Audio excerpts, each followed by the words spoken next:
Hey Charles, how's it going? What's up, man? Thanks for coming on. I really appreciate your time. Yes, yes, sir. Me too. Appreciate you all having me. hmm So, 2 days after an incredible win at LFA 100, how's everything feeling after the fight? I'm doing great, man. No nicks, no anything hurting. Muscles feel good, body feels good. Energy's up. No, no lingering effects right now. So I'm feeling great. Awesome, great to hear. And you're coming off a spectacular Anaconda choke win over. I can't say his last name, so I'm just gonna go with Pac-Man. Uh, But in the Pangin. Yeah, yeah, I yeah. got it. I'll just call him Pac-Man. Carly. Yeah, yeah, yeah. Carly.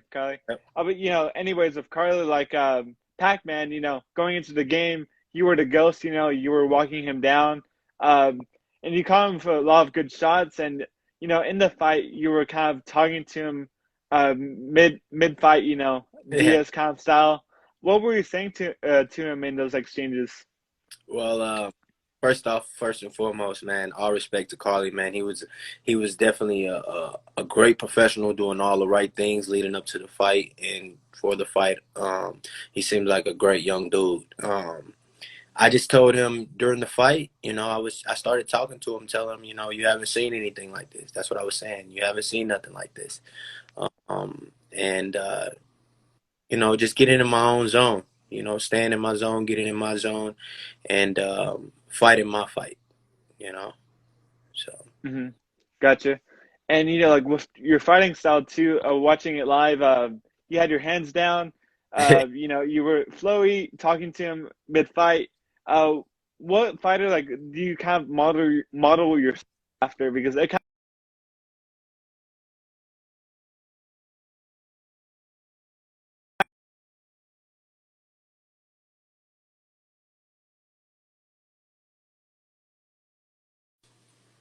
of down, you're talking to him mid fights. You were kind of flowy. What fighter do you model yourself after? Because to me it looked like Anderson Silva. oh yeah, I was a big Anderson Silva fan when I came into the game. Actually, my favorite fighter starting off was Dominic Cruz, just because I was a wrestler in high school, and so I watching him, I liked his footwork, the way he moved around. I watched a lot of boxing growing up, so I love actually one of my favorite boxers was Sweet Pea, and Pernell Whitaker, and it's just, I pull from many different areas, and when I fight throughout my career, a lot of things like I grew up playing Tekken, Bruce Lee, and you got martial law. You got my favorite two characters on Tekken to this day. They're on like Tekken 7. Is still the OGs. You got King and martial law. Those are my favorites. So like I can see something and mimic it really well. And so I loved Anderson Silva. I think everybody loved Anderson Silva for a while. He was doing his thing, and but it's no specific fighter that I model my game after. I just try to pick and choose. Like this fight, I was looking at a lot of Wonder Boy, Wonder Boy Thompson. I looked at a John Jones fight, just because I've been working in the oblique kick a little bit, um, and just picking up my range as a longer fighter at 125. So just understanding that distance. hmm Got it. And going back to Tekken, what's your favorite Tekken game? Man, I Tekken Tag, honestly, like I think, if they go back to that is dope, like cuz Tekken Tag was different than all the other Tekkens, but like I said, I'm a fan of all the OGs. So like I play with all the original characters on there. So I'm still a martial king player to the soul, and I can sprinkle in a few more, but mostly the OGs, man. Yeah, I just want to see somebody replicate the style of Eddie Gordo, with the Yeah, capoeira. Like, do you think you no, ever might get into first time, capoeira? that's the first time I ever seen capoeira in my life. You know, I didn't know what that was. I just played a game. I didn't know what it was. And like, you know, becoming a fighter, and then I realized it was actual martial art. You know, and then I watched it, and you know, like I can do a little bit of capoeira. You know, just play around. You know, but I haven't learned. You know, drilled and technique the actual movements, you know, with an instructor, where because I like to really get into the root of every martial art. When I want to learn something, if I want to learn boxing, I go to an old school boxing gym that's dirty, you know, whatever, with the oldest coach who's been around forever, and I want to learn the fundamentals of everything, you know. When I got into jiu-jitsu school, same way. My jiu-jitsu school is like that. St. Charles MMA that I started with, they were a traditional jiu-jitsu school, you know. It just from every form of every martial art. When I decided I want to learn Muay Thai, I'm gonna go to Thailand. You hear me? So went out to Thailand and learn and spend time in Phuket, and so like it's just for me, it's something about getting from the martial art from its root and learning it from the root and the fundamental, and you get a feel for what it should be, not trying to make it into something else. Gotcha. And for this camp, were you at Thailand, like at Tiger Muay Thai for this camp? No, I was training at Murcielago MMA, which is here in Michigan, and I left Phuket November 29th. I came back to the US. I got back to the US on November 29th, and then about a month later, I was in Abu Dhabi cornering one of my boys, Joaquin Buckley, for his fight. Nice. That didn't go our way, unfortunately, but you know, he had a great camp. He was ready for the fight. So trained with him during that camp, you know, um, and strength and conditioning and everything. And then I got back to the U.S. from Abu Dhabi around early January 20th ish, late Hmm.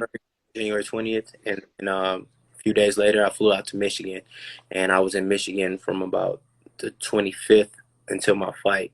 Unfortunately, I got COVID on the 27th, and so I was out of the gym here for 2 weeks. They take 10 days to 14 days, so I just 14 days minimum.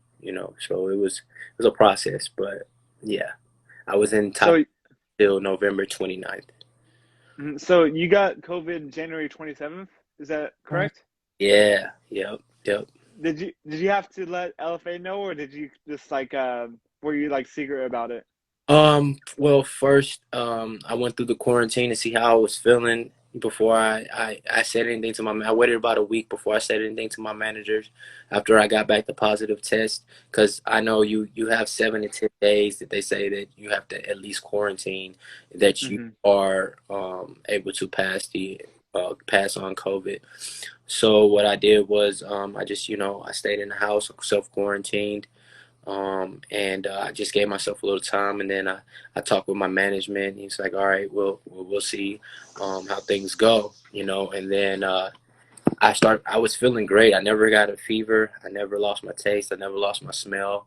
I had one bad day, which is the day before I went and got my tests on the 29th. I got my test results on the 30th. And so that day I had like a headache all day. I wasn't feeling my body, feeling weird. But when I practiced, I felt better for some reason. But yeah, I notified my management. But by the time the fight rolled around, I was well clear of it. And I went and met with the doctor, and he cleared me. You don't have any symptoms. You're not contagious. You're good to go. And actually, I was the safest person at LFA because I'm not gonna pass. I can't pass it to anyone at this point, and I can't get it. Hmm. So I'm actually like the safest person to fight as far as CDC is concerned. So it was a blessing in disguise. If you want to say that. And it sucked for a fight camp. Don't get me wrong, but it was a blessing in disguise. Would you say that you were 100% going into the fight, or did you kind of feel like maybe 90, 80, like what percentage did you feel like you were going into the fight? Um, I felt great. Now, it wasn't the greatest camp, but given my last 2 years, I was prepared for anything, and I feel like It, I was prepared to fight anyone. LFA offered me the title fight. I accepted it. Um, but they made the other camp did made a business decision, and they didn't accept it, which is Hmm. okay. But I was prepared to fight anyone. I've never turned down a fight. So walking in there, I felt great. I wasn't lethargic. My body felt good. I had a lot of energy. I'm very meticulous with what I do after I weigh in. So the only issue was I had a lot of traveling issues for this. I actually didn't make weigh-ins. I was there 5 hours later after everyone else weighed in, like in Kansas. I didn't make it to Kansas until the day of weigh-ins, 5 hours after Wow. I weighed in. Everyone got there the day before. I had my flight. Our plane didn't start, and then there was no more flights flying out. Dallas shut down the airport. So I had to stay overnight in Chicago and fly to Dallas in the morning and then fly to Wichita from Dallas the day of weigh-ins. So it was just a lot of stuff, man. And I, I I had to check. I have my carry-on duffel bag, had all my Hmm. weigh-in, my Albaline, my Sweet Sweat, my sweatsuits. They took that bag from me before I got on the plane because they said they had to check it underneath. And so by me, our plane getting delayed, I didn't have any of my things to cut weight. So I had to wrap up trash bags and a sheet around my waist and cut weight because all the clothes I had was the clothes I had on. So I couldn't cut weight in those. So Hmm. tipped the diaper out of a sheet, tied up a couple trash bags on my top half and my lower half, and cut weight in the bathroom like a sauna. And it was a long process. It was getting to there, but once I was there, I'm very meticulous after I weighed in, with rehydration process, and after about 5 6 hours, I was feeling great, man. I was ready to go. Yeah, thank God that they got you there on time because I'm like an hour away from Dallas, but from Dallas to Kansas, how far is it via plane? It wasn't far at all. It was only about a 3 hour, 2 hour, 3 hour flight. It was quick. It was just the fact that you had to fly here, to fly there, to stay overnight here, and just so much. But if for most people it would be a lot. But for me, I'm the type of person that I can get over something pretty fast. Like understand what's happening, what I can and cannot control, and like okay, it is what it is. It's what we got to do. So for me, I just I came in my mind. I was just like we gonna handle it. We good. It is what it is. It's where we at now. We've already went through COVID. We already had these other things. It was, this is nothing. Hmm. And you were coming off like almost a 3-year layoff. Your last fight being in 2018. Uh, like, what was the reason for your absence away from the sport for so long? It was 2019, but it's about 2 years, and it was September 2019, I believe. 2018. Yes, September 2018. So, 2 years and a couple months, but mostly because I had a fight scheduled in 2020 that fell through because of COVID. COVID was a pretty shitty year for everyone, right? We can all Yeah, yeah, I agree. A lot of things got canceled, and by me being in Thailand, a lot of things got shut down. No promotions were really having fights outside of one championship. I tried to get a couple fights on a couple of their shows, but I couldn't find an opponent that would fight me, to be honest. And locally within like Bangkok area and Phuket, because they couldn't fly in from other areas of China due to COVID, so I couldn't Hmm. find anyone within Thailand to fight me in MMA. And then so that was that all of 2020. In 2019, I had a fight fall through, and I would have fought in 2019 before I went to Thailand. And then I was in Thailand for a year and a half, so it just I wasn't able to get a fight with. I would have been fighting for one championship, but I just wasn't able to get a fight. But everything happens for a reason. I got to just focus on the craft, Muay Thai, really embrace the culture of Muay Thai, the people, um, and it was a very beautiful place, you know. It's a great opportunity. Awesome. And like or looking at the future, the near future for you, like do you think your next fight's gonna be in LFA? Do you think it might be in one UFC? Like what are you thinking right now? The goal is UFC for sure. I'm not. I'm honestly not looking at going into one championship. Um, Obviously, the door is open for whatever opportunity arises. But the goal for me, since I began fighting, I've always watched UFC. I wanted to be on the Ultimate Fighter. That opportunity never arose itself because when they had the flyweight weight class on the show, I was 6-0.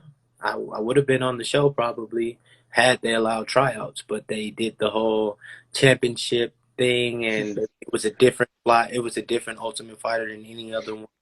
And yeah, they got some great guys out of that, but I was always pretty pissed off about that, and so um, I didn't get that opportunity to be on the Ultimate Fighter. But like I said, everything happens for a reason. So moving forward, if we can get an LFA title shot, I'd love that. But that's not the goal. Is the UFC? The goal is to earn a living, from fighting. I love fighting. This is what I love to do, and I want this to be my day job, and make money from it. So the point, if taking the LFA, if getting the LFA title shot puts me there, I really feel like, I'll fight anyone at this point. Um, I have no problem fighting for the title. And but I really feel like maybe we might get a short notice call here. I feel like I put on a good enough performance that people saw the title fight. They saw my Hmm. fight. They can make a judgment from their own eyes how they feel about that. But I feel like I'm very capable of stepping in and fighting anyone in the world at this point, in my opinion, in my humble opinion. Yeah. Hmm. And Alter Moreno headlined that LFA 100. You said that I believe you said that you should have been the main event. What did you think about his performance in the headliner? Um, uh, Respectfully, I think that Alter Moreno is a good martial artist. I think that he's grown tremendously. I Hmm. think on my worst day and his best day, he doesn't beat me, in my opinion, and that's as respectfully as I can say it. I think he has some great tools.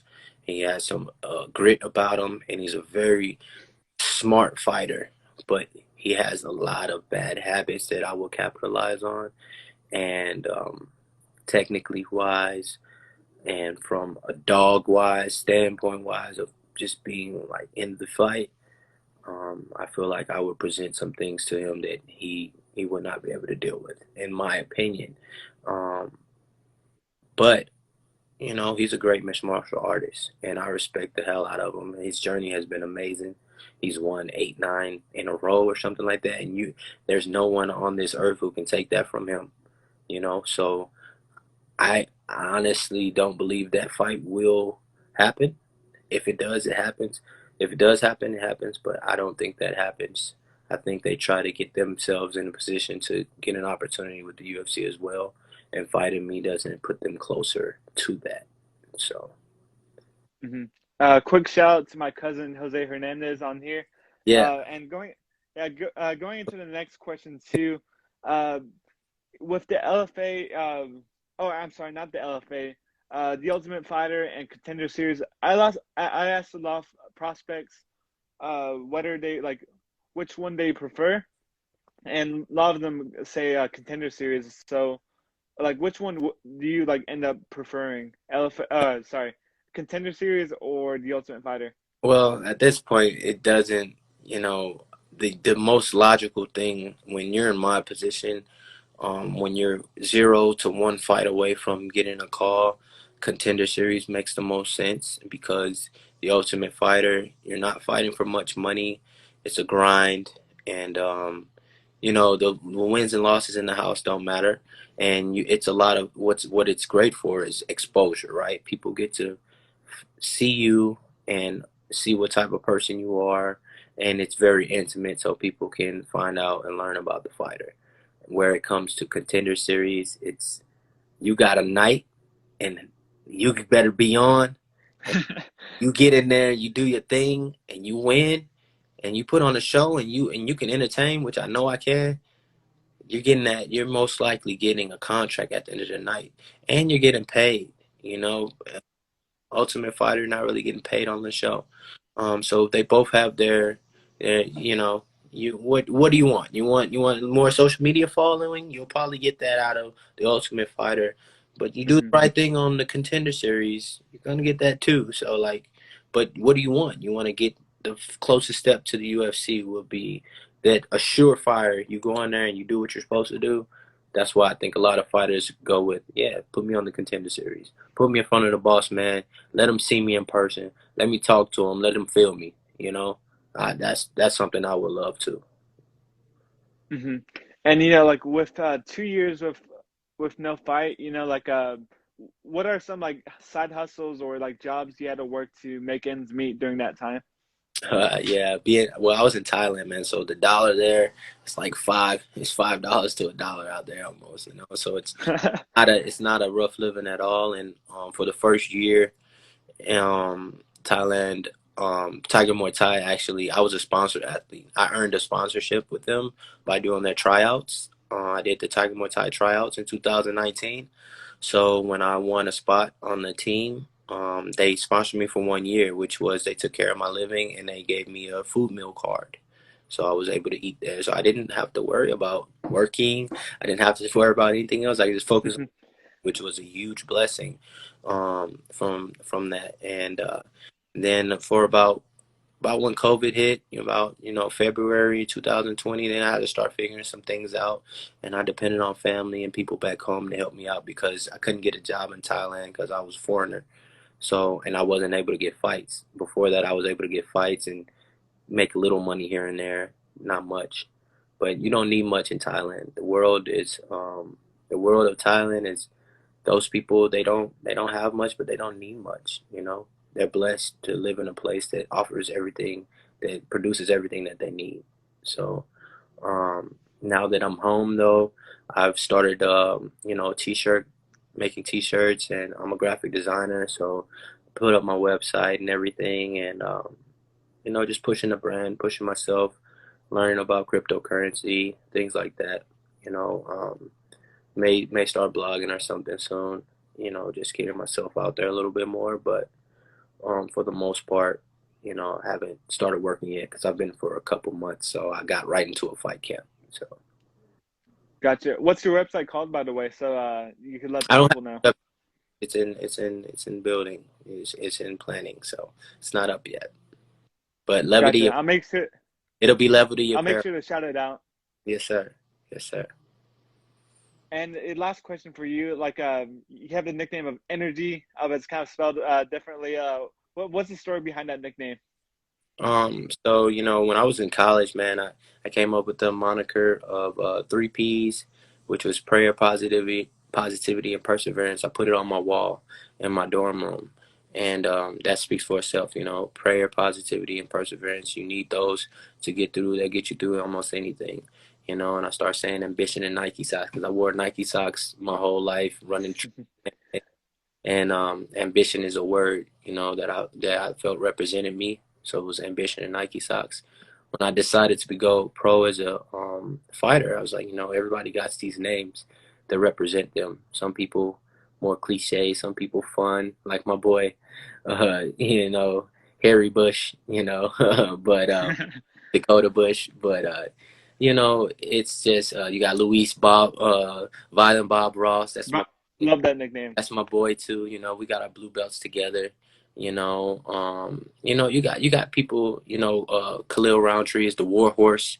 You know, Rumble Johnson. yeah, Khalil, yeah, Rumble. You got people with different names that represent them, and I was like, what's something that represents me as a whole, and that represents me, and people can relate to. And I was like, energy. Like I've always been this energetic kid. I used to run around and slide across the carpet on my knees in my jeans, dance like Michael Jackson. You couldn't sit down, couldn't tell me what to do. I was in everything, and so I had a lot of energy. And then when I started running track, I was a long distance runner. I never got tired, right? So then I became a fighter, you know, and just energy. You got to pull out who you are in a fight. Your energy represents who you are. That G can represent anything, you know, like whatever it is, it represents you. So pull out that G, you know, go in there and be you, you know, show them who you are. So that's what it means. Awesome. Well, thanks, man, for bringing the energy to this interview. I really appreciate your time.